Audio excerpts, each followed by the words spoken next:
let me go ahead and introduce today's speaker, Dr. Steve Polzin. Dr. Polzin is the Director of Mobility Policy Research here at the Center for Urban Transportation Research at the University of South Florida. His research concentrates on travel behavior, public transportation, travel data analysis, and transportation decision-making. Among his accomplishments, he is currently the chair of the Transportation Research Board National Travel Data Committee. He has also come from experience in working with transit agencies, including in Chicago, Cleveland, and Dallas, before he joined USF here in 1988. Steve holds a civil engineering degree with a bachelor's from the University of Wisconsin-Madison and a master's and PhD from Northwestern University. With that, let me turn it over to Steve. Steve? Thanks, Phil. Good morning or good noon, everybody. Pleasure to be here again doing a webinar. As Phil indicated, this is part of a series. This one's a little bit different in that this focuses on some specific work we've done for Florida, looking at travel behavior in Florida. But I think there's enough kind of interesting things and data in here that even if you're not a Floridian or doing work relating to Florida, I hope you'll find some of the material of interest and perhaps relevance in your own geography. This is an outgrowth of some work that we're doing for the Florida Department of Transportation, the Policy Planning Office with Dave Lee and Monica Zong. We've done a long-time relationship where we explore trends and conditions in terms of travel in the state of Florida. And one of the tasks of that ongoing work program is to look at Florida's add-on sample of the National Household Travel Survey and analyze that and make some results available to Floridians so that they can benefit from the very significant add-on effort that was utilized in 2009 for the Florida National Household Travel Survey sample. So with that, I'll proceed and share the findings. I will talk relatively fast. There's a lot of information I'm going to share, but feel free to chat in questions, or hopefully we'll have time for a few at the end. This is some background information on the National Travel Survey, about a 5 to 8 year cycle sponsored by FHWA, really in partnership with all of the add-on participants these days. Sole source of national travel data, all trip purposes, all modes. It's really the gold standard in terms of overall travel data set for travel behavior analysis. It includes a number of data types for various categories: individuals, persons, households, and vehicles. The DOT data set was add-on and specifically designed to provide sufficient data for geographic coverage in the major metro areas in Florida to help them in a variety of things, including validating models, etc. And interestingly, all the trip data is geocoded. The geocoded data, of course, is available only with confidential disclosures with DOT, but a very rich data set that they've developed. This gives you an example of the size of the samples in some of the metropolitan areas. As you can see, a non-trivial sample size is there, so you can wade into the data and do some crosstabs on a number of the variables, because there is some pretty decent sized sample sets that are helpful for analysis. Some basics on the survey are a random sample of residential landline phone numbers, dormitories, sorority houses, etc., medical institutions and prisons. Each household was assigned a travel day, executed. Really, it's if you try and match it with socio-demographic data, it's really the best match for calendar year 08. It lapped the 08-09. Last 3 quarters in 08 and first quarter in 09. And folks kept a diary, and there's follow-up computer-assisted interviewing and online geocoding of the data as part of that process. So a relatively elaborate and refined process. Probably the last one we'll see that was primarily dependent on landline phones because the technology's evolved so fast. Some basic objectives. It's historically been used to develop a descriptive picture of past and current travel in Florida and the country. It allows us, with the sample size, to explore different geographies within the state, and as one might imagine, a strong interest in mode use for the various modes to support the various types of planning, transit, bike, ped, auto, etc. And an interesting data set in terms of future planning and policy analysis. It's really helpful there. One of the things we're doing, we've produced a major report that includes most of the findings that I'll be talking about today. That's in review up at FDOT as we speak, and that'll be posted online in the Trends and Conditions section of the FDOT website. And we'll also be doing a series of briefs. The first one of those is also in Review Travel on the Internet. We'll be doing some additional ones over the next several months, and again, those will all be resident on the FDOT Trends and Conditions web pages for your reference.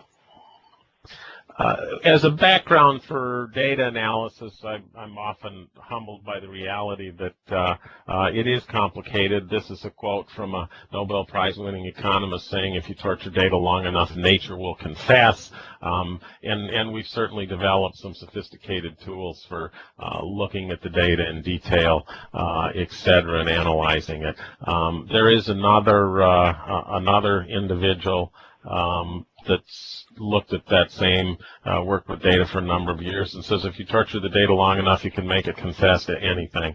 I tease Mr. Pisarski, who doesn't have Nobel Prizes, but the reality is there's a little truth to both of those, and we like to look real hard at the data and use other data sources as well, and do our best to be as objective as we can be when we interpret that data, which is not always easy. NHTS data really filters into our planning in a number of ways, and some of those aren't always obvious. The most kind of explicit are where we use the data to help us develop planning tools and models, and a common way that that's done in Florida is to validate trip rates, for example, trip purpose trip rates. But oftentimes it supports research that helps us learn a lot more about the relationship between, say, travel and land use, or travel and socio-demographic characteristics, that then finds its way into both policy and planning tools.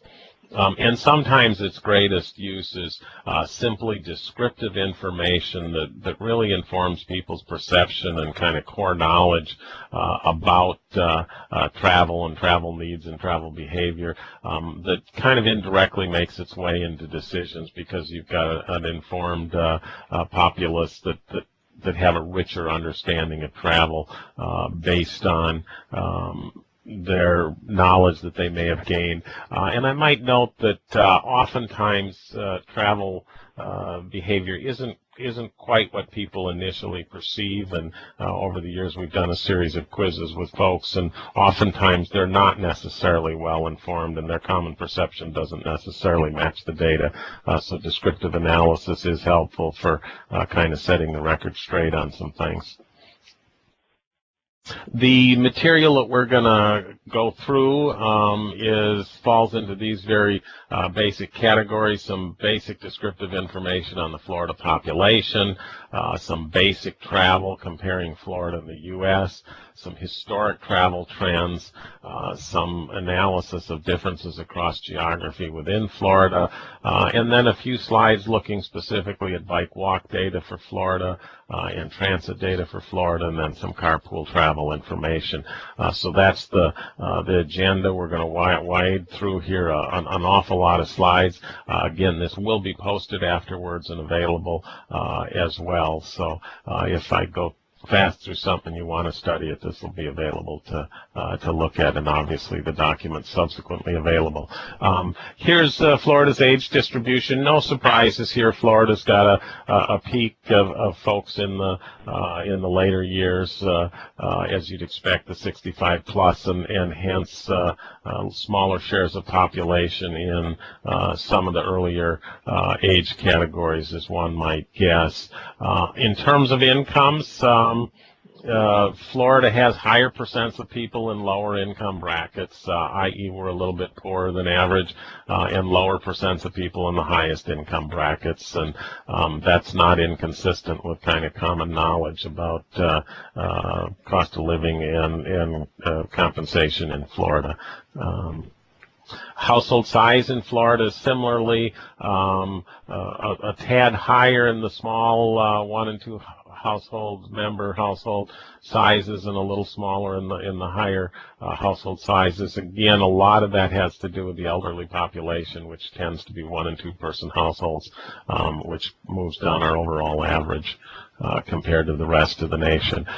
This is interesting. This is trip rates, and you can see here that by age, trip rates tend to be a tad below the rest of the nation for most age cohorts in Florida, but not all of them. And the two that are the ones that seem to be a little bit ahead of the national average are the senior years, the 70 to through 84, and that's fairly consistent with common perceptions that oftentimes the retirees that move to Florida are economically and physically active, and that's part of why they moved, and there's that wanderlust, as it were, and that shows up in a little bit higher trip rates for the younger senior up to the 85-year-old senior groups.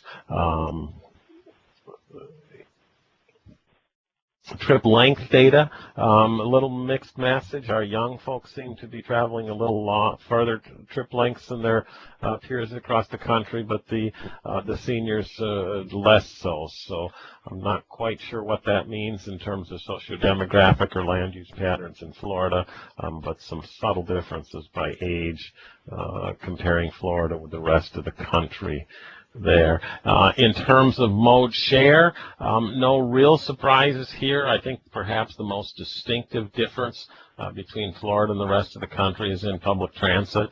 We're, roughly half the mode share of the rest of the country in terms of public transportation. But others are relatively similar. Obviously, that appears to come out of the auto and transit shares there. Walk is a tad below as well, a percent there. The others fairly similar to national averages in terms of mode share in Florida.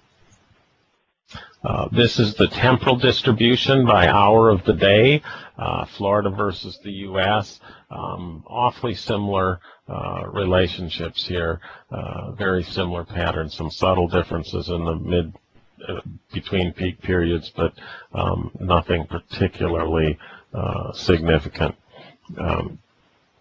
Trips by trip purpose. Again, you start to get a sense here that we're not all that different from the rest of the country, and obviously it's the 4th largest state with 18+ million people.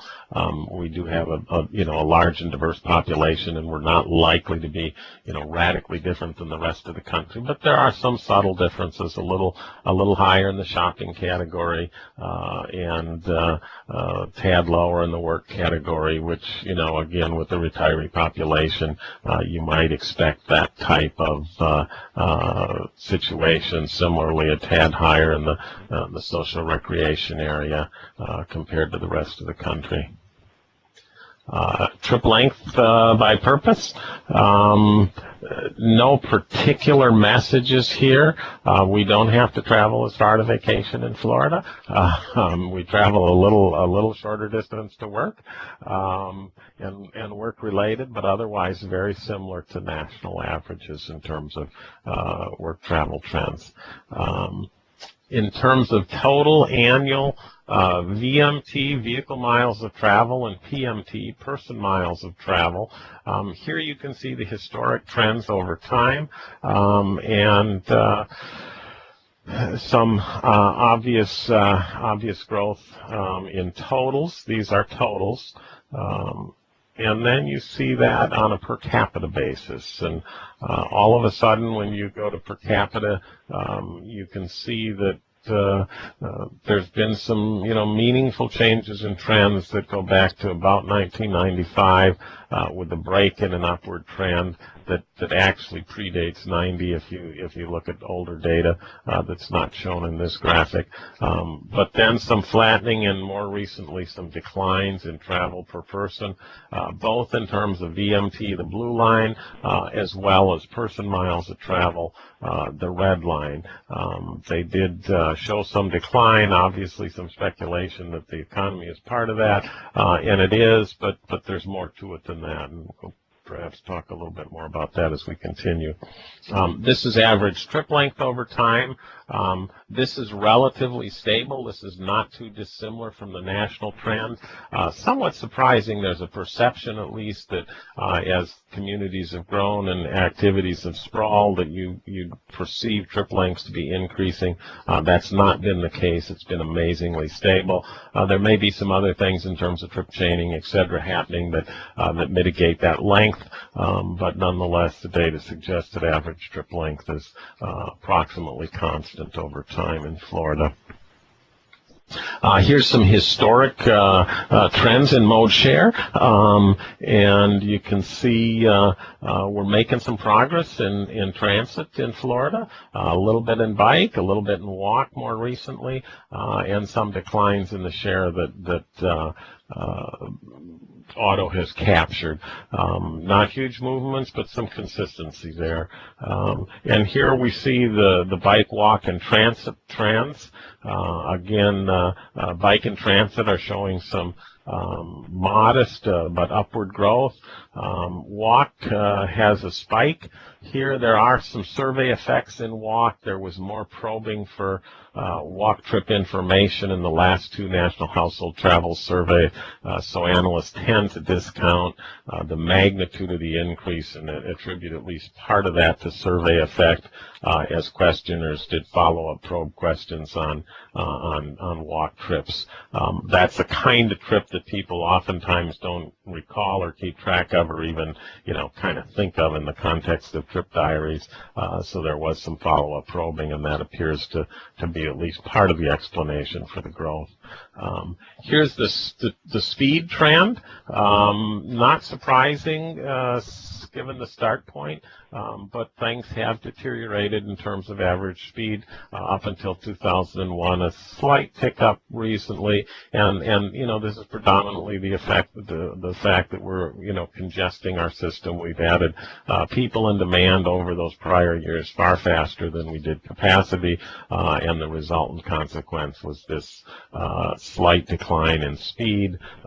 But when you think of that over the total system, obviously that becomes significant in terms of travel time impacts to traveling public. Here's the temporal distribution over time. This one is a little bit surprising to some folks. They keep thinking that as we've gotten more congested, there's going to be a lot more peak spreading. It's not so obvious that that's the case. At least back as far as 1990, a little bit of infilling in the midday, but a relatively consistent distribution, and recognizing that school and work and other activity time frames really shape the travel to a great extent. We don't have quite as much flexibility to or willingness to flatten out that temporal travel trend as much as folks might perceive as willing to.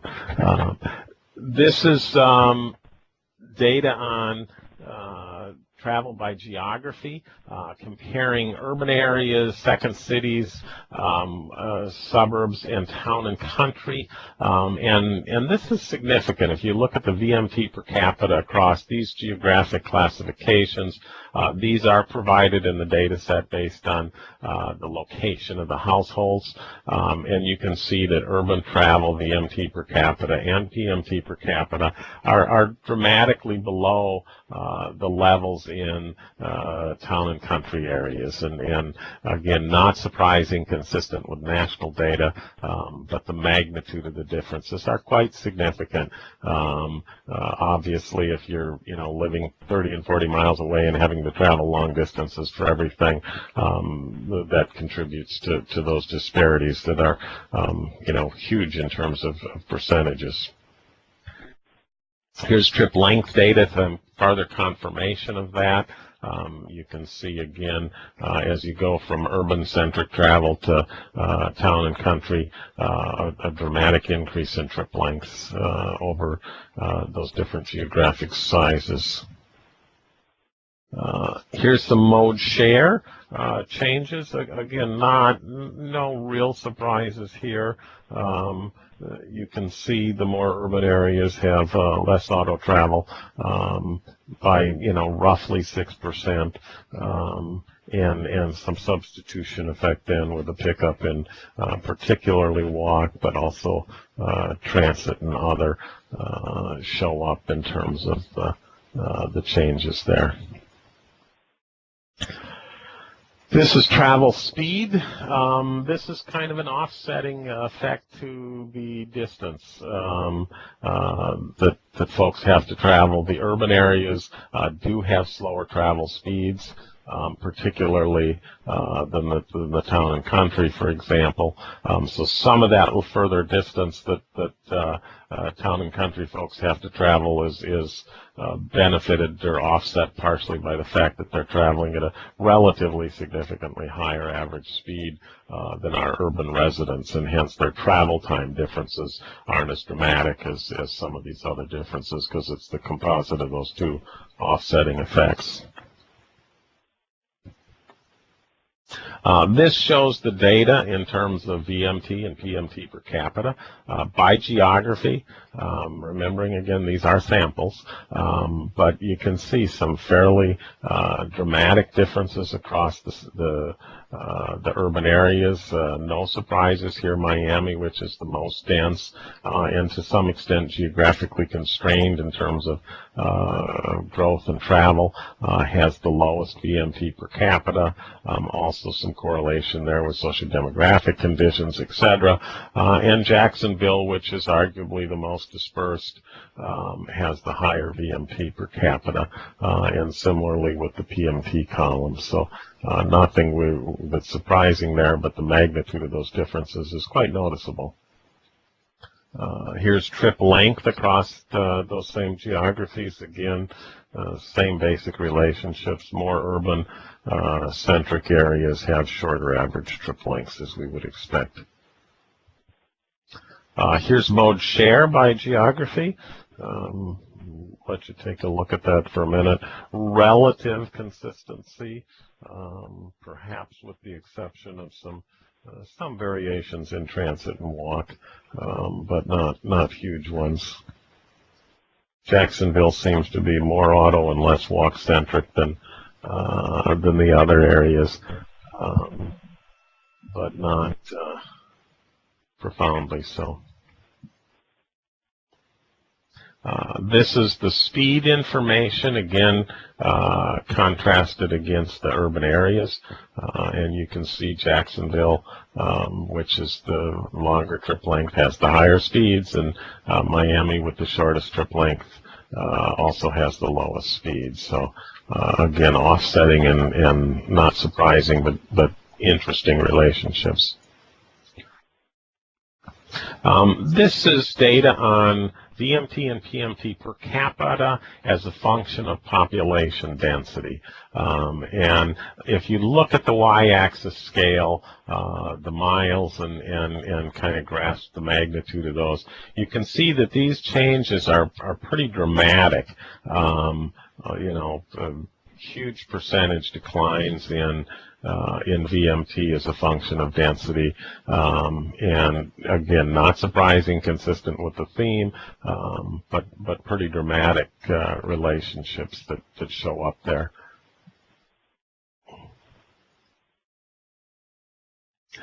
This is some data that we keep. It's PVMT over VMT. In other words, this is person vehicle miles of travel over vehicle miles of travel, which is in effect an occupancy measure.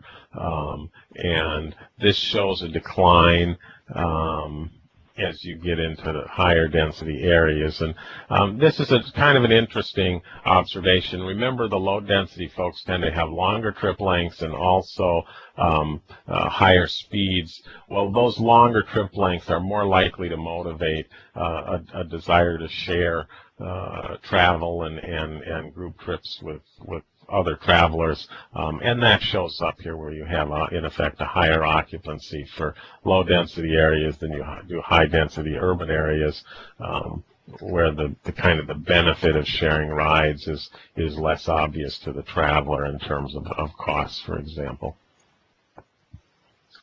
Trip rate by population density.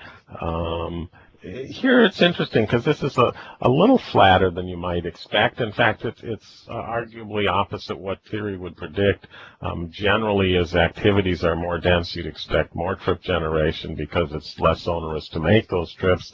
And yet we're seeing a little bit of drop-off here in the highest density. But again, we need to remember that a lot of socio-demographic characteristics are highly correlated with density as well.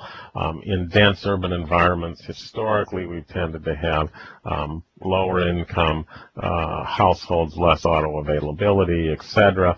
So that partly offsets the enhanced accessibility, which you would normally expect to kind of enhance the trip-making rates.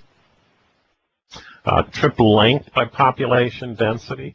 Again, some pretty dramatic differences. But remember, these are huge ranges of difference in density.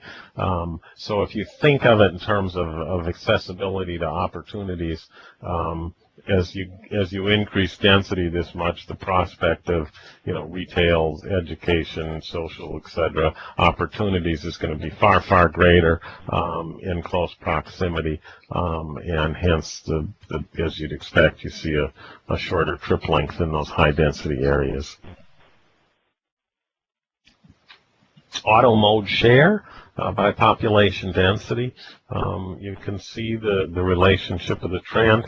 Notice that the real impact on kind of switching from auto to other really occurs at a relatively high density ranges between the 10 to 25,000 per square mile and the 25,000 to 100,000 or a million per square mile. So we really are not dramatically impacting auto use until we're getting what would, by most American standards, be considered very dense physical environments. And so we're only seeing the biggest impact relatively far out in the curve. Here's more disaggregate mode share data as a function of density, and you can see, walk really kicking up here when we get into the higher density categories. Transit picking up a little bit more uniformly, but some big gains out here in the highest density areas, and bike actually relatively indifferent. And partly that's a result of its tendency to be used for social recreation purposes, and some other as well in there.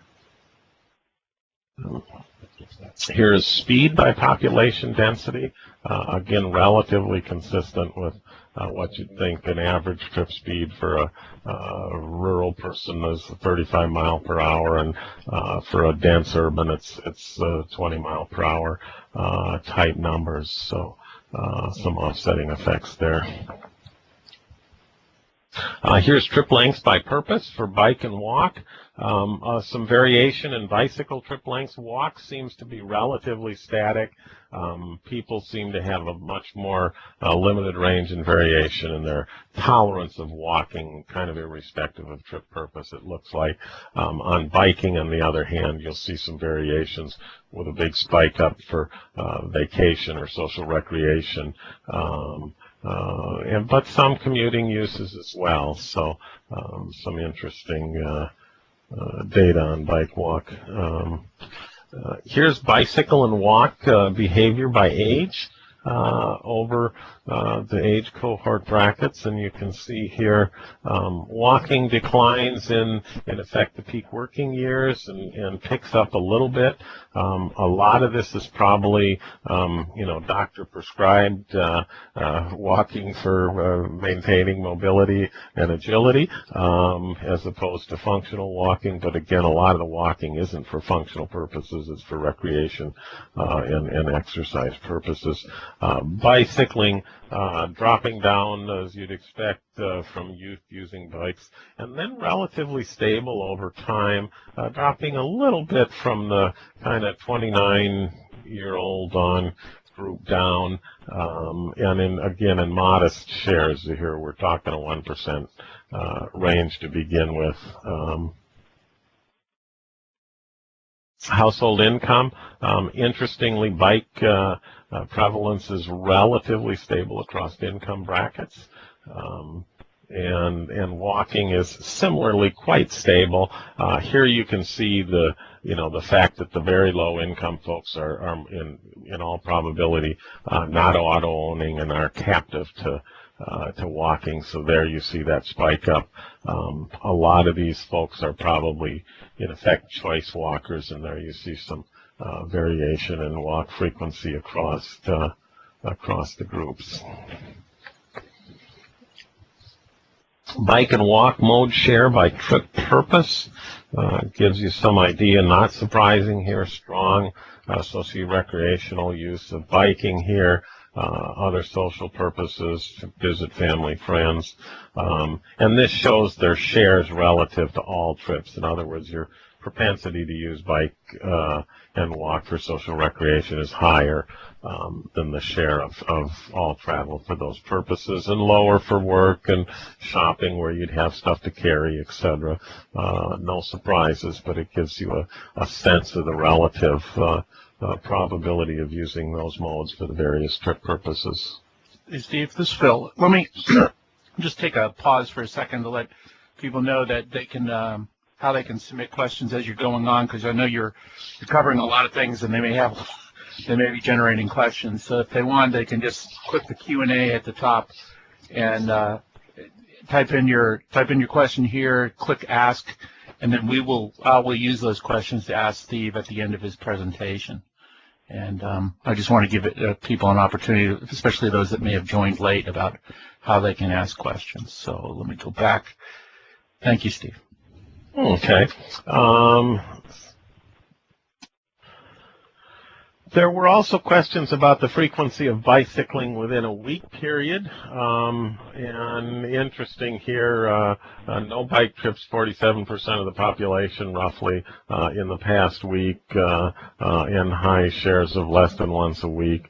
And then here you can get down to the 5+ times or even 2 to 4, where these are the more serious bikers, about 10% total that that use bike in a kind of a meaningful frequency in their travel. This is a kind of interesting one.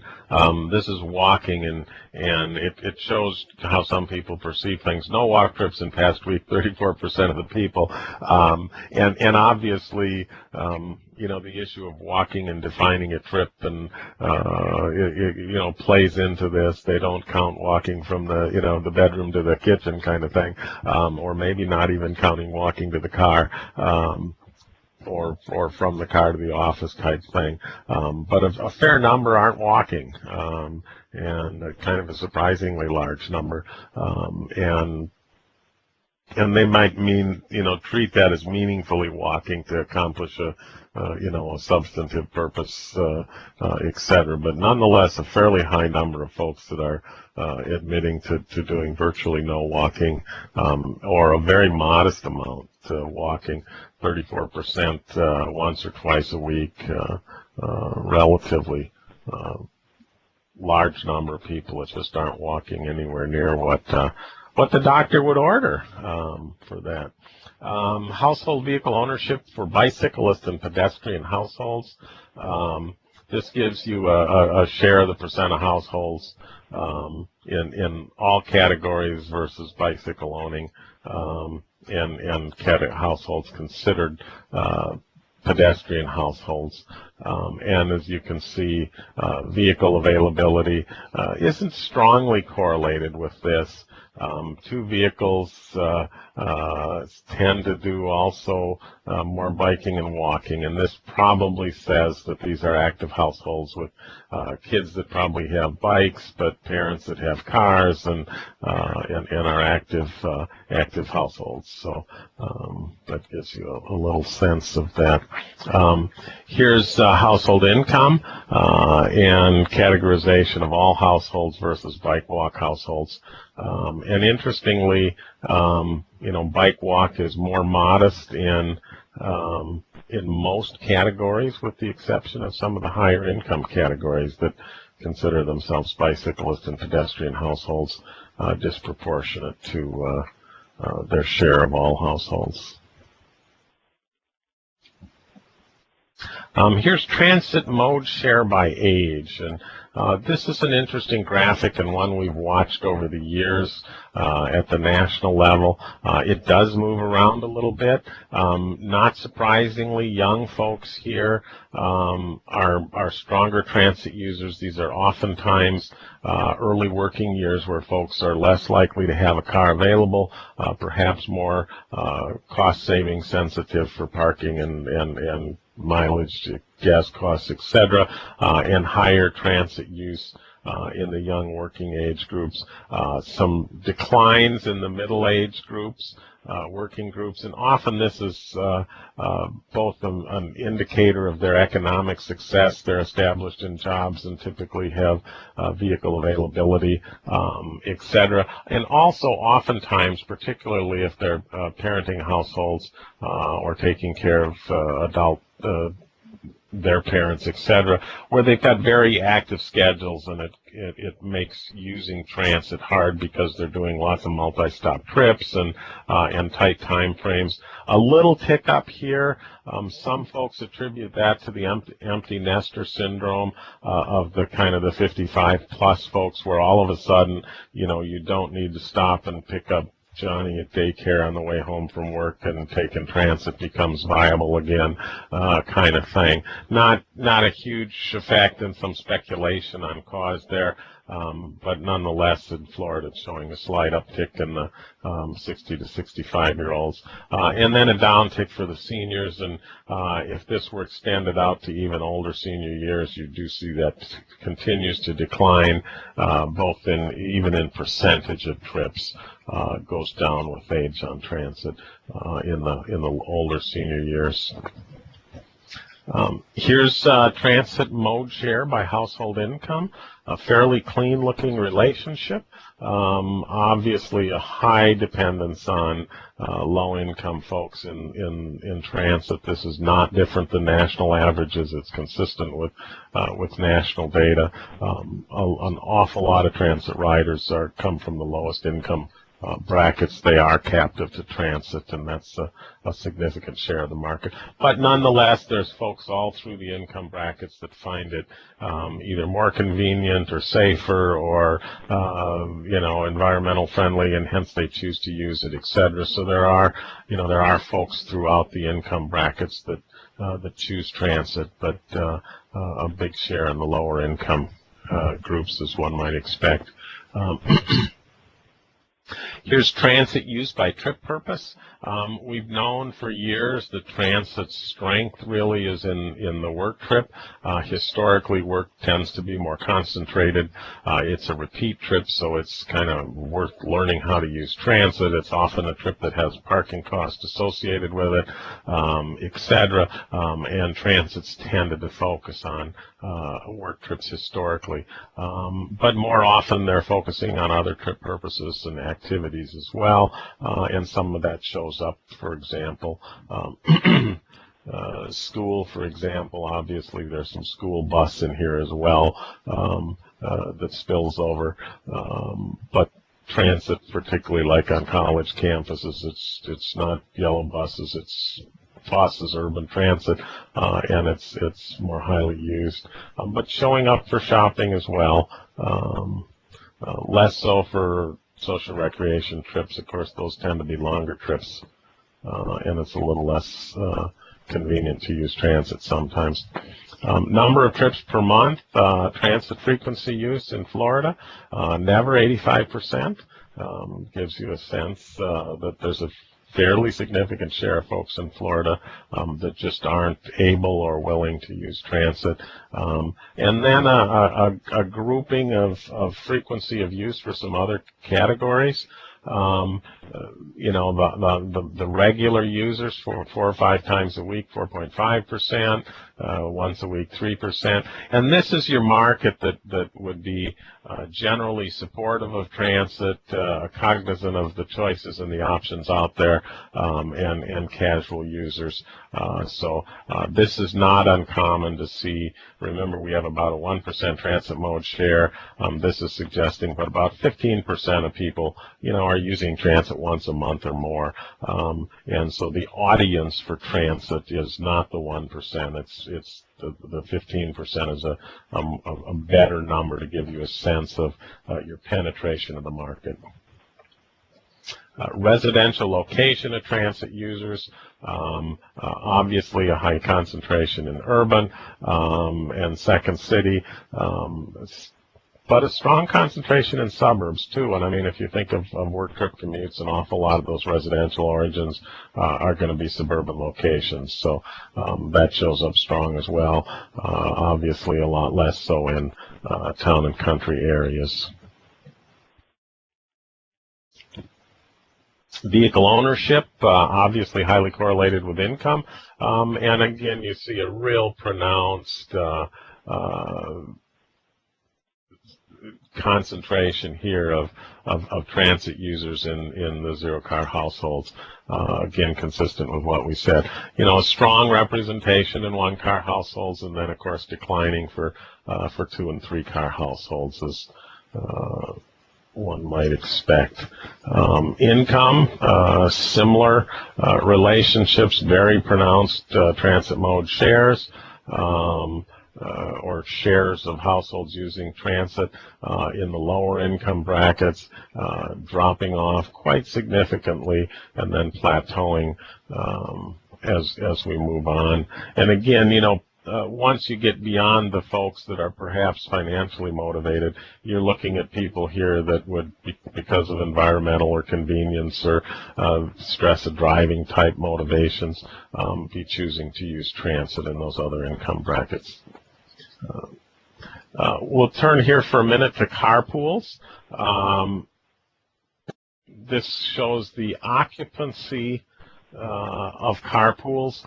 For household carpools, it's 2.26. For mixed carpools, that would be one household member and a non-household member. Amongst the group, you'd have a 2.57, and non-household carpools, no multiple household members in the carpool, a lower occupancy. Not surprising here in terms of when you think of kind of assembling a group to take a shared trip, what it would take to do that. Here's some more carpool data, average trip length for the various types of carpools. Again, these are a little bit longer trips, close to the average trip length for all trips, a little bit higher, but definitely higher than, for example, the transit trip length.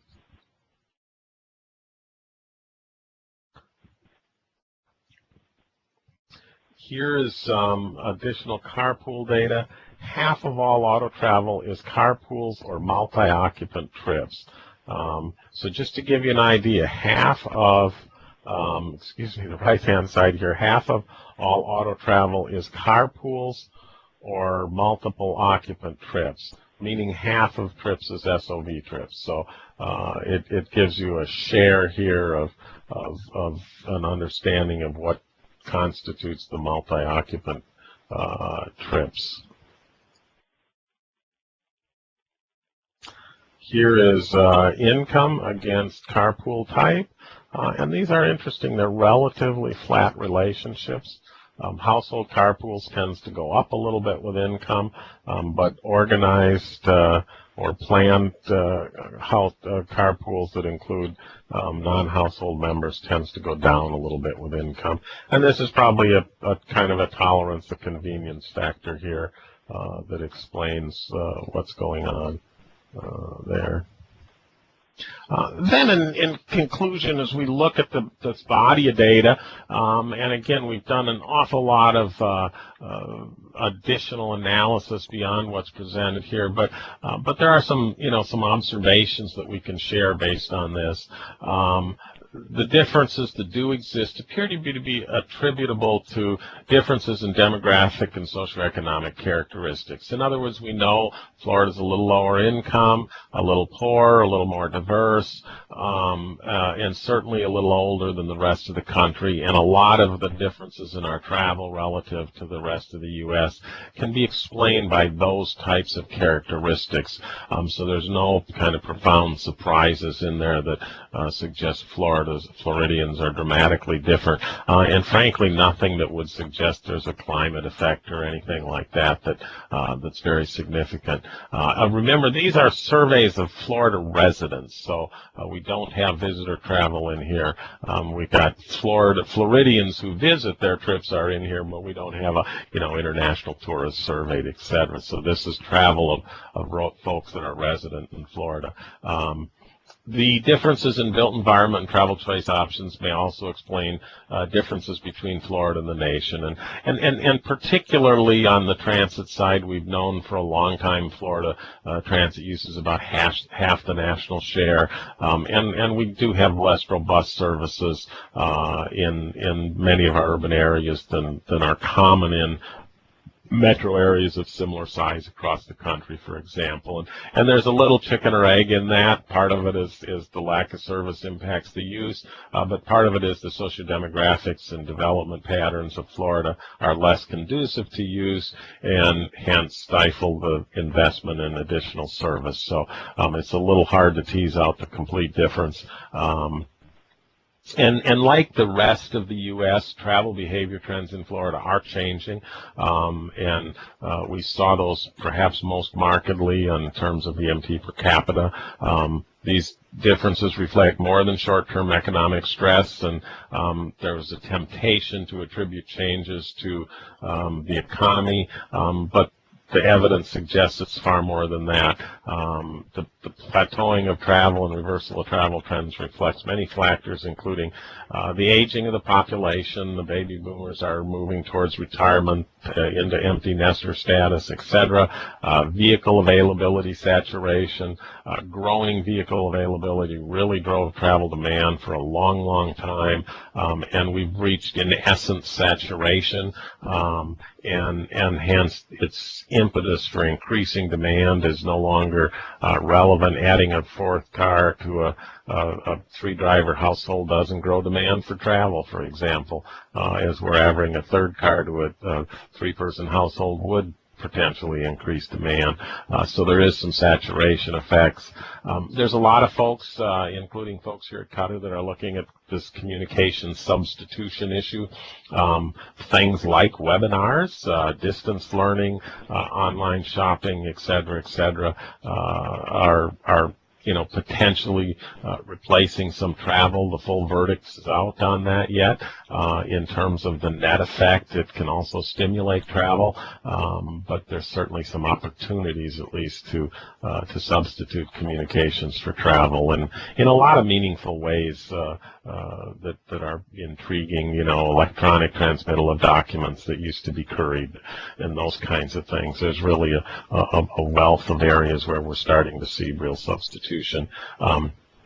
Travel costs have increased both in time and money, and that's likely a part of it. Congestion levels and perhaps environmental sensitivity or other factors as well, safety sensitivities, those kinds of things. So that the changes are real, and they're with us today and are likely to be in the future. There are folks that kind of keep thinking of the economy will turn around and we'll revert back to the historic trends. Not necessarily. The data suggests perhaps that's not going to be the case. So with that, I'll be quiet and be glad to take any questions that might have come in. And Again, encourage you, over time, all of these materials will be available on the FDOT website, and this presentation will be archived and available for you or colleagues to watch on the CUTR website. And Phil, I don't know how quick that is, but usually it's only a few days before it's right. Right. Yeah. Yeah, Steve, thank you very much. And I know we have a few questions in. Here's how you can ask. Also, a copy of today's PowerPoint presentation is downloadable. If you go to the upper right-hand corner of your screen, you should see what are 3 sheets of paper. If you click on that, you'll be able to download a PDF copy of today's slides. So, Steve, we have several questions to get started, and I'm sure as we get rolling, there'll be a few more. One question is, what's the second city? It's a good question, Rich. It's a category that they use to classify, in effect, satellite areas that might be urbanized, not might be urbanized, but might have a municipal government that would be a suburban-ish environment type of place. I don't know the specific numerical categorization in terms of how far it has to be from a primary city and what density and magnitude are the thresholds for defining it as a second city. But it's those satellite polynucleated type cities that might exist around a core major city. Okay, and another question is, what is the definition of bicyclist and pedestrian households? I apologize. I'd have to go back and look and see exactly. It's usually a self-declared categorization, and I believe on bicycling it's the availability of bikes. On pedestrian, Steve, you're fading in and out. Oh, I'm sorry. I said I believe for bicycles it has to do with the presence of bicycles available to the household. I don't recall what the categorization is for pedestrian. It might be a self-designation. I can check and get back to the person if they'd like. Okay. And thank you, Steve. Another, actually, kind of a little bit. You had a breakdown in terms of the kind of like the frequency of walking of, I guess they were statewide totals. Did you notice any differentiation between what it looks like about 2/3 of the folks walk less than two times a week? Did it vary by metro area? Did you look at that? We haven't at this point looked at it. The data's there to do that. There's often a temptation to try and attribute it to, to built environment effects and other things. An awful lot of walking is physical exercise, and in fact, when they code a walk trip, if you, walk around the block, they pick the furthest point that you walked and create that as, in effect, a synthetic destination if it's a round trip only for walking. I used to joke and tease folks that the biggest way to increase walking is to give more people pets, because a relatively significant share of walking is to service your pet. And much more so than functional walking, i.e. to get to work or shopping, etc. So an awful lot of walking, not just in Florida, but other places, is to walk for the sake of walking and the exercise and social recreation value of it. Like I said, there have been attempts to kind of peg it to the built environment, but you really need a robust data set to tease that out, because it's highly related to socio-demographic characteristics as well, and the presence or absence of alternatives. And we've not teased that out for Florida cities at this point. Okay. How about we noticed that there was one, when you were talking about the carpools for non-household carpools, occupancy of 1.52. How do you get a carpool under 2? Well, that's a good question. I'll have to go back and look at that. That's interesting you mentioned that. Let me check, Phil. Let's see the net new people in it.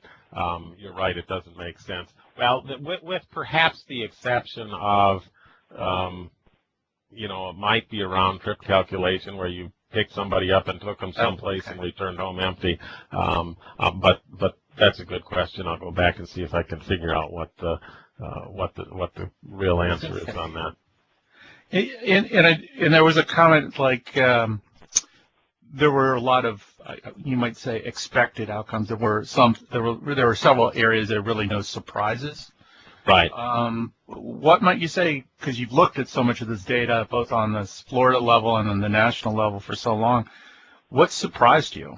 Did anything surprise you? I guess a couple things. One is, when I say no surprise, that is from the perspective of someone that's been, looking at this data for a few decades. So that's not to say John Q. Public wouldn't be surprised, right, or a board member wouldn't be surprised, etc. So I do want to caveat it that way. To me, I like if I see something that's kind of different than conventional wisdom or historic professional perceptions, then I find it particularly intriguing. I guess the thing that is perhaps most significant is, the relationship between density and travel is obviously significant and powerful, and that certainly is interesting. The other thing is we're not as different than the rest of the country as we might expect, and trends don't change very fast, and I think it's important for folks to understand that in absolute sense, they don't change fast. Within some of the niche modes, it looks like a big change, for example, in transit, but when you think, auto went down from 86 to 85.3, over a decade, for example, that's not a modest trend. So we're a lot more like the rest of the country than perhaps folks would expect. We have seen major changes in terms of a decline in the growth of travel and a real decline in overall travel. I don't think that the industry's fully absorbed the reality of that yet, and it'll certainly be interesting to watch going forward because we've had continued economic pressure, gas price issues, financial condition issues for young folks, etc. So we'll be watching this closely when new data is available because it's the new normal hasn't been determined yet. Okay. Yeah. That sounds like a good ending point for us today, Steve. Thanks. So. I would like to thank you, Steve, for doing the presentation. I know there's a lot of information in a very short period of time. I'd like to thank all the attendees today, and as Steve indicated, it will be recorded. It has been recorded and will be available for playback, and you'll be notified when it's available, or you can simply check back on the CUTR website at www.cutr.usf.edu to look at the recording and actually to see the 30+ webinars that we've done over the last year plus. There might be other webinars. On your screen right now is an evaluation. If you take 5 minutes to complete it, we would greatly appreciate it. Those that are members that are AICP through the American Planning Association, we will be applying for certification maintenance credits for today's webinar. To get credit for that, simply indicate at the end you'll be asked to provide your contact info and that you express interest that you want that, and we will let you know when they're approved. Again, a lot of the recordings have already been approved, so if you're looking for additional CM credits, we encourage you to go watch those webinars and fill out the evaluations associated with that to claim credit. And with that today, on behalf of the Center for Urban Transportation Research at the University of South Florida, we thank you and everybody have a great day. Bye.